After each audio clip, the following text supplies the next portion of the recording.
Setelah aku pulang dan dia pun juga pulang, dia pun lah.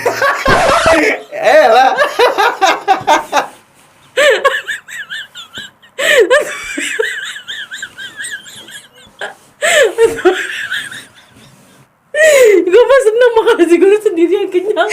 Dia mah galau. Udah. Aduh. Bismillahirrahmanirrahim. Assalamualaikum warahmatullahi wabarakatuh. Balik lagi di Kita Ngapain. Ngapain aja, yang penting sama kita.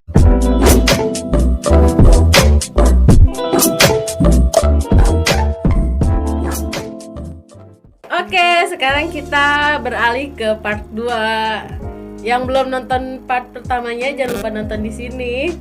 Keluarin linknya. Ya, linknya sama di deskripsi ada. Nanti Oke, ditaruh di deskripsi, oke? Oke, sekarang kita lanjut ke part kedua. Bagi yang belum tahu, kita lagi ngebacain cerita-cerita kalian yang udah ngirim cerita ke kita. Ya.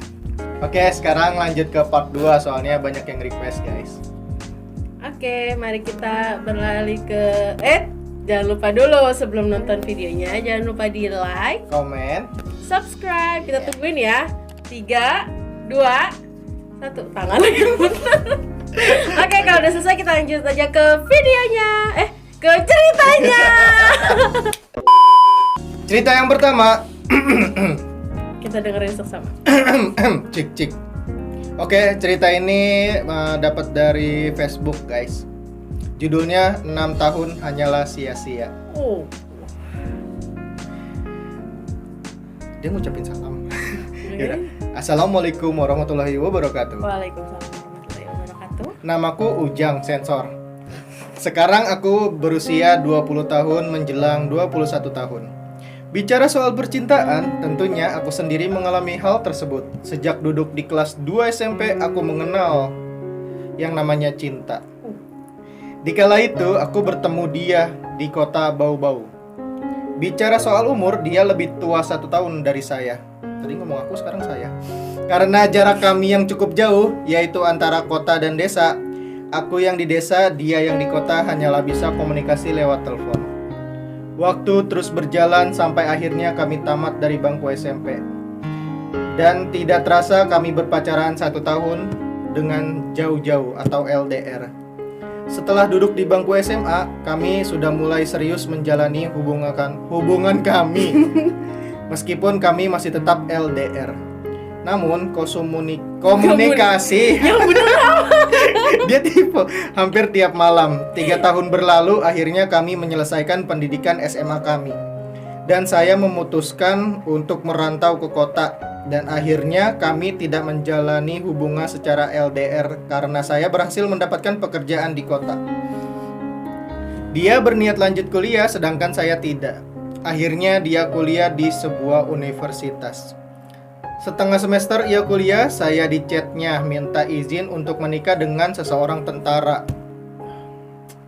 Di situ saya merasa rapuh dan mencoba merelakan sih? Ya, dan mencoba untuk merelakan dia yang selama ini aku puja-puja. Setelah insiden itu, kami pun jarang bahkan tidak pernah komunikasi lagi. Namun tiba-tiba dia menghubungi saya dengan nomor baru. Dia meminta maaf bahwa telah membohongi saya dengan mengaku telah menikah. Oh, ternyata bohongan. Dan dia mengajak saya balikan karena saya masih menaruh hati padanya. Saya pun menerima ajakan dia untuk balikan. Kami pun menjalani kasih kembali seperti biasa. Tidak lama aku merasakan kebahagiaan itu, dia mengulangi perbuatannya. Dikala aku menelpon dia berkata ada di rumah. Tapi pada saat saya ke rumah, dia tidak ada. Saya pun mencoba menghubungi dia berkali-kali, namun hanya di-reject. Saya bergegas meninggalkan rumahnya untuk mencoba mencari tahu keberadaannya. Ketika aku melihat dia bersama seseorang lelaki, aku pun langsung menghampiri dirinya dan bertanya secara baik-baik. Dia siapa? Katanya tadi di rumah, kok malah di sini? Sontak ia menjawab, itu bukan urusan kamu, tidak usah urus saya. Mulai sekarang kita putus. Saya pun hanya tunduk dan tetap berpikir positif. Mungkin saya yang salah telah menegurnya di tempat umum sehingga dia emosi. Emosi. Ya, 1 minggu berlalu setelah insiden itu, dia menelpon saya kembali dan meminta maaf atas keputusan dia secara sepihak. Saya pun memaafkan dengan lapang dada dan menerima kembali dia untuk menjalani hubungan. Tidak terasa, sudah 6 tahun berlalu, kami menjalani hubungan dari 2014 sampai 2020. Dan kami sudah mulai berpikir dewasa dan berencana akan menikah di tahun 2022 nanti. Dikala kami menyusun rencana, dia menghilang. Kali ini saya memutuskan untuk tidak memaafkan kesalahan dia dan tidak mau kembali dengannya lagi. Meskipun hati ini masih sayang dengannya, tapi saya takut kejadian itu terulang kembali. Biarkan luka ini aku tanggung sendiri. Biarkan aku menanggung sakit ini sendiri. Saya hanya berharap semoga kamu bisa mendapatkan lelaki yang lebih baik dari saya. Dengan adanya insiden ini, saya menjadi trauma dan membutuhkan waktu lama untuk menjalin cinta lagi. Dan rencana untuk membangun rumah tangga dengannya kukubur dalam-dalam. Pesan dari saya, sang lelaki tersakiti buat wanita. Kami lelaki tahu bahwa wanita itu selalu benar. Namun, kami lelaki juga ingin dihargai oleh kalian kaum wanita. Jika kami laki-laki sudah setia, mohon kalian wanita juga harus setia.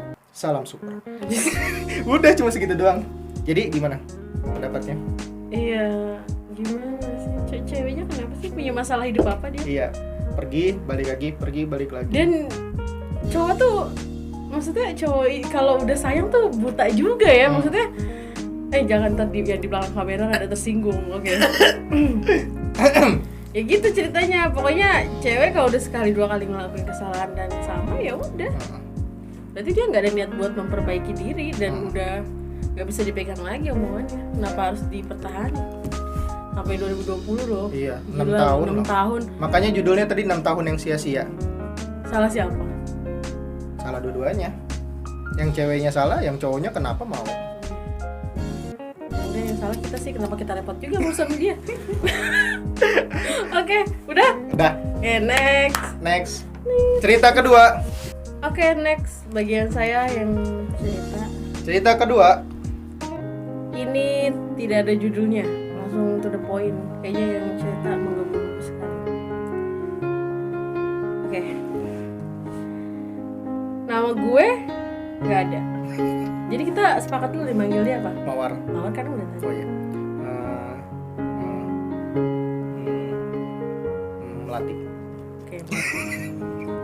Gak anu banget, mainstream banget namanya Melati lagi. Mawar, Melati, semuanya Gimana indah. kalau Ija? Nah ya, Ija mah tetangga gue aja. Itu tukang warung. Bener gitu. Simpo Ija. Jangan. Oh, iya. Melati aja. Maaf, Po Ija. Oke. Nama gue Melati. Gue main sebuah aplikasi, sebut aja namanya Gabut. Gabut ya, tahu kan? Tahu. Oke. Di sana gue kenalan sama cowok. Kita sama-sama dari Bekasi, cuman bedanya gue di timur, dia di perbatasan Jakarta. Awal kenalan gue komen di postingan dia tentang betapa dia insecure karena mungkin fisiknya yang nggak menarik. Dia introvert dan dia udah lama suka sama cewek bertahun-tahun, tapi bukan penerimaan yang dia terima, tapi malah penolakan yang sangat keji. Jadi dia ditolak gitu sama cewek karena dia mungkin fisiknya nggak menarik kan. Hati gue tergerak buat bersedia jadi teman cerita, dan akhirnya kita chattingan di aplikasi itu. Gak lama kita move ke WhatsApp. Move itu artinya kayak pindah. Dia tuh ngasih nomor WhatsAppnya lah gitu. Hubungan kami makin akrab. Dia orangnya pemurung banget, kadang susah buat bikin mood dia bagus. Bahkan buat senyum aja kayaknya susah banget. Waktu ke waktu berganti sampai akhirnya dia udah bisa gue kendaliin. Yang tadinya rambutnya berantakan lalu dipotong rapi. Yang tadinya gak peduli sama mukanya sendiri, sekarang sedikit demi sedikit dia mulai beli beberapa skincare. Tuh dia udah mulai ngurus perawatan badannya lah ya. Gue nemenin dia meeting, ketemu klien, sampai dia presentasi, sampai dia kelar project sama salah satu provider ternama di Indonesia. Seneng banget bisa lihat perkembangan dia sedikit demi sedikit, walau cuma via telepon dan video call. Sekarang dia udah mulai bisa senyum, dan tugas gue buat orang lain lebih baik kayaknya berhasil. Nah jadi dia nemenin si cowok itulah istilahnya. Oke. Sore itu dia bilang, weekend ini ada acara nggak? Kata gue, maybe enggak. dia ajak gue ketemu di stasiun Bekasi karena emang gue lagi nggak ada kerjaan di rumah. Ya udah, Sabtu sore gue berangkat dari rumah naik KRL ke Bekasi. Sampai di sana gue cuma tengok-tengok sambil nelponin dia. Tanpa gue sadar di samping gue udah berdiri seorang cowok yang mukanya udah nggak asing buat gue. Dia cuma senyum sambil bilang, "Nyonya mau diantar kemana hari ini?" Akhirnya kita ketawa bareng. Setelah beberapa menit ngobrol di stasiun, dia bilang, "Ayo nanti kita telat." Kata gue, "Kita mau kemana?" Dia cuma jawab, "Nanti juga lo tahu," sambil cengengesan. Dengan motor kesayangannya yang sering dia pap karena gak pernah dicuci, kita beranjak pergi dari stasiun dan ternyata dia bawa gue ke sebuah mall ternama di Bekasi. Wah, megah sekali. Jujur ini pertama kali gue kesana. Setelah turun dari motor, dia langsung gandeng tangan gue, lalu kita naik lift ke lantai 4. Oh, ternyata bioskop. Jadi dia diajak nonton. Terheran-heran gue saat dia melewati tempat pemesanan tiket dan mulai menuju sebuah ruangan. Dan ternyata itu ruangan pemesanan kursi bioskop premier.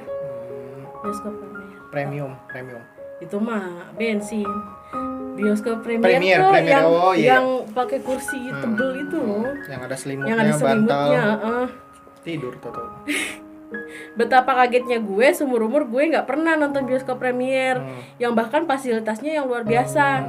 Singkat cerita, setelah kita mesen kursi dan filmnya mulai, dia mesen beberapa cemilan dan minuman yang bahkan namanya asing banget buat gue, dan gue taunya cuman boba. Dia tahu cuma boba doang. Dia ceria banget, sambil senyum dia bilang, "Hari ini apapun yang lo mau, gue turutin." Gue cuma tersipu malu dan gak tahu harus ngomong apa. Nyaman banget rasanya kursi bioskop premier, belum lagi pelayanannya yang luar biasa. Akhirnya film kelar, kita keluar studio. Sambil megang tangan gue, dia bilang, "Lu mau apa? Lu mau beli apa? Baju, buku, jam, apa aja?" Gue ngambil proyek kemarin juga sedikit banyak ada andil lu di dalamnya. Anggap aja ini semua wujud rasa terima kasih gue sama lu. Sepanjang jalan dari bioskop ke parkiran, dia nawarin semua resto yang kita lewatin, dan gue beneran gak paham tuh makanan apa aja. Gue gak pernah lihat bacaannya karena itu semua Korea-Koreaan semua dan gue gak ngerti. Sambil sedikit ketawa gue bilang, "Gue mau makan bakso aja." Ditawarin makanan enak, milihnya bakso dong. Dia malah ketawa, "Serius? Atau mau belanja dulu?" Gue cuma jawab, "Enggak, ayo pulang udah malam." Akhirnya kita berhenti di salah satu kedai bakso ternama lah di Bekasi. Kita mesen beberapa menu dan ambil tempat outdoor buat makan. Dia malah gak makan. Dia terus ngeliatin gue, dia bilang, "Kenapa lu baik banget sama gue? Kenapa lu rela nyisihin waktu lu cuma buat gue? Kenapa lu keras kepala dan gak mau nyerah buat gue jadi orang yang lebih baik lagi?" Matanya berkaca-kaca sambil natap mata gue. Gue cuma bisa jawab, "Percaya atau enggak, gue juga pernah di posisi lu, dikucilkan, dibully, ditolak. Nah ini, sama orang yang lu cinta cuma karena fisik lu yang gak menarik. Gue pernah. Makanya gue gak mau orang lain ngerasain apa yang gue rasain. Gue mau lu bahagia, gue mau lu bangkit dan jadi diri lu yang lebih baik dari sebelumnya." Aduh, tersendak, aduh. Dia langsung megang tangan gue sambil bilang, "Lu mau gak jadi pacar gue? Gue cinta sama lu, sama apa yang udah lu perbuat di hidup gue."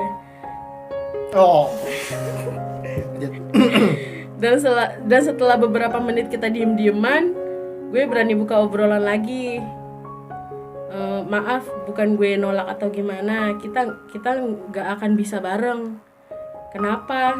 kata dia. Kata gue, hati gue masih pada orang yang sama, orang yang dulu pernah nolak gue, orang yang dulu ngehina gue karena fisik gue. "Maaf, gue terlalu ambisius buat peduli sama lu. Karena apa? Karena gue gak mau lu ada di lingkaran yang saat ini gue jalanin. Kenapa gak coba buat berhenti?" katanya. Kata gue, "Susah. Gue udah coba seumur hidup gue udah coba buat lupain dia. Tapi udah terlambat, hati gue mati sama semua orang." Aduh, sedih banget. Mana sih semua orang, dan cuma dia satu-satunya yang hidup dan abadi. Maafin gue, kita kayak gini aja ya. Gue akan tetap di samping lu dan jadi sahabat terbaik lu. Tapi enggak buat cinta.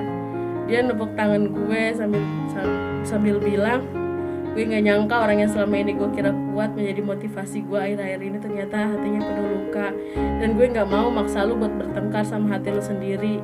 Ya udah, makanannya habisin, kita pulang. Oh.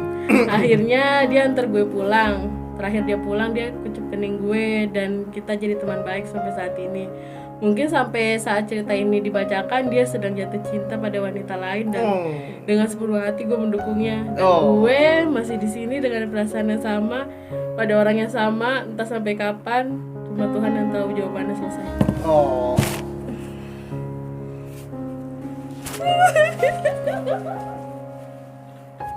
Gimana ceritanya?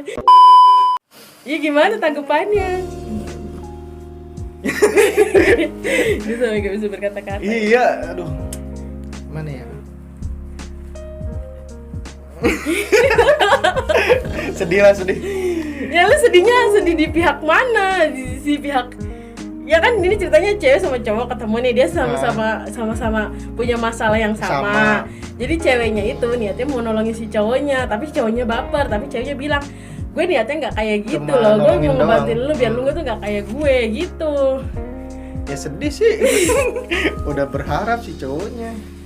Ya kan, ya kadang gitu kita suka salah mengartikan perhatian orang sih. Tapi nggak salah juga sih baper kalau masih ceweknya sampai segitunya. Nah, semoga siapapun yang nulis cerita ini cepet move on. Cepet move on, udah gitu aja lah. Luar biasa. Semoga hidupnya bahagia. Mana kameramen tepuk tangannya, weh. Kameramen lagi ngebucin baik, ampun dah. Oke, next. Dan terakhir nih. Oke, berhubung durasi udah kepanjangan, jadinya ini cerita yang terakhir. Oke, kita masuk ke cerita yang terakhir. Ini cerita yang terakhir di episode kali ini karena emang udah gak ada cerita lagi sih. Iya. Cerita ini bermulai pada tahun 2014. Saat itu aku kelas 11 SMA dan pacarku kelas 12 SMA. Berarti dia pacaran sama kakak kelas. Pacarku mengajakku jalan-jalan ke Jambang Iwak, salah satu tempat olahraga di Palembang. Halo Palembang. Halo. Kami janjian jam 13.30 setelah dia ujian. Dia minta aku bikinin nasi goreng. Aku bikinlah nasi goreng buat dia. Dia bilang mau makan karena lapar setelah ujian. Setelah selesai masak, aku taruh nasi goreng di tempat bekal sama sendok 2. Aku kira kami bakal makan sama-sama di sana.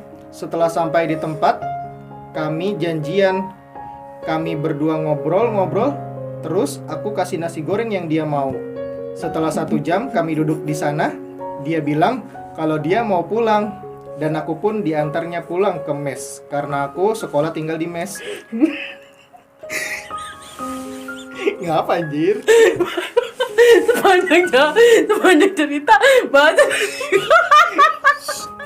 Oke, next. Bahasa nasi goreng. Dulu gue gak kuat. Dan Oke, dari ulang berarti. Nasi goreng. Setelah 1 jam kami duduk di sana, dia bilang kalau dia mau pulang. Dan aku pun diantarnya pulang ke mes karena aku sekolah tinggal di mes. Harapanku sirna karena aku kira kami mau makan berdua di sana. Setelah aku pulang dan dia pun juga pulang, dia pun lah.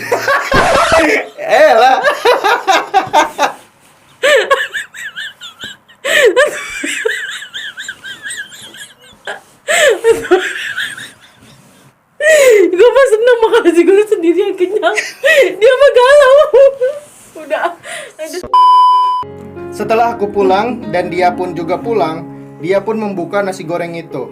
Sebelum dia makan nasi goreng itu, dia chat aku. Dia bilang, "Yang, ini kenapa? Kok sendoknya ada 2?" Aku pun mencari alasan karena malu. Aku bilang, "Masa sih Yang, sendoknya ada 2? Padahal tadi aku taruh cuma 1 sendoknya." Terus dia nggak mempermasalahkannya lagi. Udah, tamat. Jadi intinya dia nggak jadi makan nasi goreng berdua. Kisah persendokan. Oh iya, oke. Epic. Gua ngerti. Epic banget. Jadi dia bikin nasi goreng buat pacarnya. Iya, Dia dan naruh 2 sendok. Dia beranggapan kalau dia bakal makan berdua. Ternyata nasi gorengnya dibawa pulang. Terus cowoknya nyadar kok sendoknya ada 2. Kata si ceweknya, nggak apa-apa, masa sih gitu ya. Padahal aku naruhnya cuma 1. Oh gitu. Jadi si ceweknya berharap makan nasi goreng berdua, tapi ternyata cuma makan sendiri dibawa pulang. Padahal enakan makan nasi goreng sendiri, kenyang. Iya ya. Ada Sungguh epic. cerita yang Epic banget. Gue nggak tahu bagian galaunya di mana ini. Dia Gue receh banget ya. dia berharap makan nasi goreng berdua. Iya. Tapi ternyata sendiri, jadinya galau. Iya, gitu doang. Aduh, gue baru tahu di permasalahan percintaan orang lain nasi goreng pun jadi masalah. udah. Capek ah. Oke. Bagaimana tanggapannya ceritain terakhir? Sangat epic itu mah. Jadi yang salah itu siapa? Yang salah sendok. Kenapa ikut-ikut jadi 2 ya? Kayak gini loh. Nah, kalau gue nih ditanya, yang ini kenapa sendoknya 2? Itu topping. Itu dimakan. Oh iya, toppingnya sendok. Sendoknya bisa dikirim. Oke, selesai kita membacakan sendok dan nasi goreng. Udah jangan lah. Oke, cukup sekian cerita kita di episode kali ini. Komentar kalau mau lagi, kalau nggak mau lagi ya udah komentar juga tetap. Jangan lupa kira-kira kalau emang mau lagi yang kayak gini cerita-cerita, temanya tuh maunya tema yang kayak gimana? Ya. Apa yang sedih-sedih, yang lucu-lucu, horor, nggak apa-apa. Komen aja di bawah. Oke. Oke, kita pamit undur diri. Saya Bonita Saya Juanda, kameramen siapa? Dan saya Diki Pramana. dan saya tukang sendok. Dan saya yang makan nasi goreng. Kami pamit undur diri. Wabillahi taufiq walhidayah. Wassalamualaikum warahmatullahi wabarakatuh. Kita ngapain? Ngapain aja, yang penting sendoknya 2.